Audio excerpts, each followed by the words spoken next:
Hello and welcome to Building Your Best Brain podcast. My name's Sylvie, and what I want to share with you today comes from lots of my experience. I'm a PhD student in my third year studying neuroscience, and I've also, been super interested in regulating my nervous system, optimizing my health. And that being said, something that I don't think we talk about enough is information overload. And so I want to share with you how I deal with it, both in my academic life, but also my personal life. Because you can do all of the health hacks out there. You can learn all of the knowledge there is to learn. And if at the end of the day, you walk away from implementing all these things unhappy, there's no way that you can be healthy. We're living in a really interesting time where information is becoming increasingly more accessible. So when we think of social media, the internet, there's a lot of free resources out there.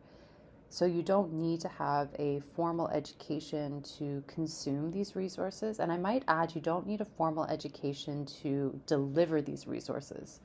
So there's this kind of ongoing almost struggle between consuming information and figuring out what information to trust. But that's like a whole other topic that I'm not gonna even touch today. But with this increased consumption of information, it happens really passively, right? Like as I'm scrolling through my feed, as I'm, engaging in my academic activities, as I'm discussing things with people, it's just too much information that I am feeling really depleted at the end of my days.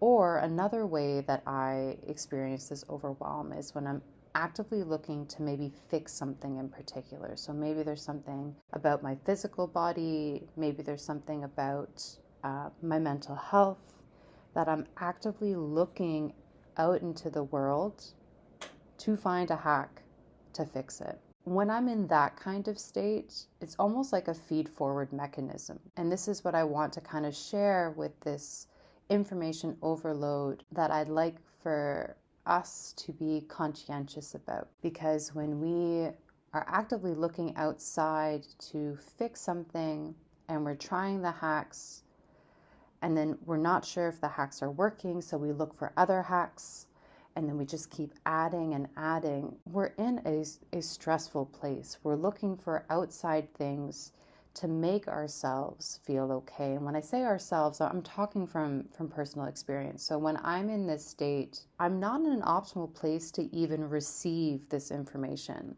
or an optimal place to even implement these health hacks, because there's this point of contention and there's this point of stress. And I get into a state where, and I think I talked about this in my first podcast, the if-then statement, that can be quite dangerous, right? If I implement this hack, then I will feel okay. And these phases in our life are completely natural. I don't hope to come off judgmental. I mean, it's just, how could we be any different, right? With all this information, and it's very, presented in a really sexy way, right?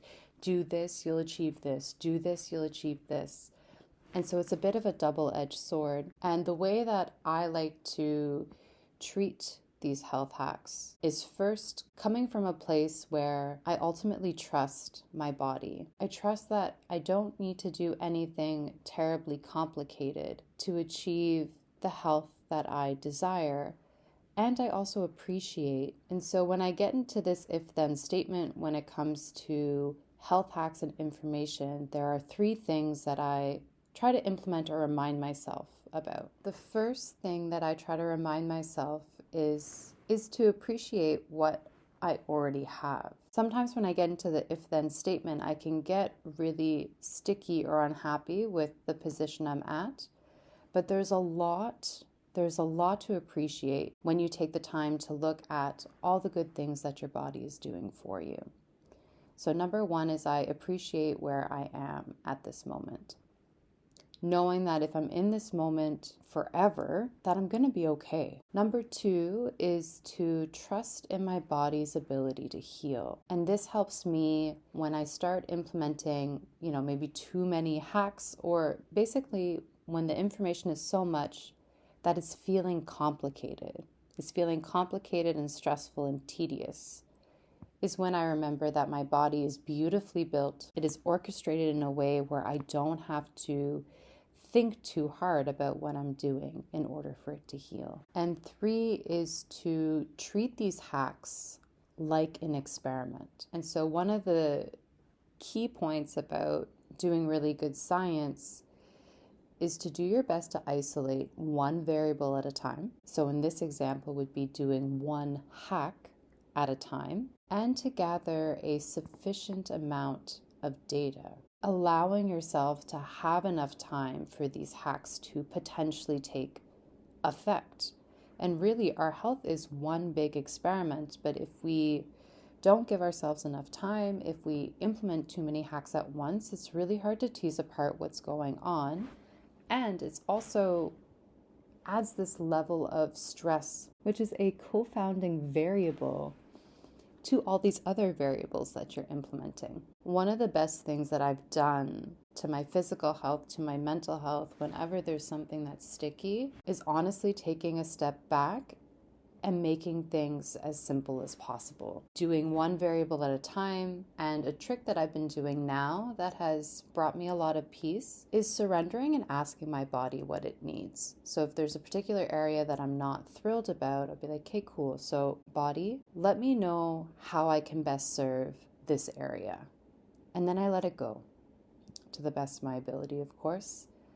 And usually the right information will come my way.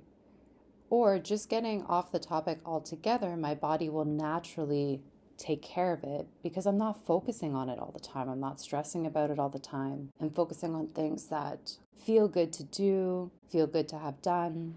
And so if you find these tips helpful, or you have more questions about how to deal with information overload, especially with all these health hacks, feel free to send me a message on Instagram or drop a question or a comment in whatever platform that you're listening to this episode to. And I really appreciate your time and your energy and your dedication to your nervous system health. And I look forward to talking to you on the next episode. Bye.